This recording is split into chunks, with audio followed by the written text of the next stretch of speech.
Hello and welcome back to my channel. In today's video, I will show you how to download and install Boddle app on your device. So let's get started.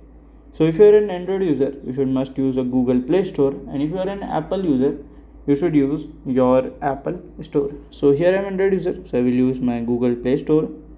So right here I will just go and click on the left side search button. Okay.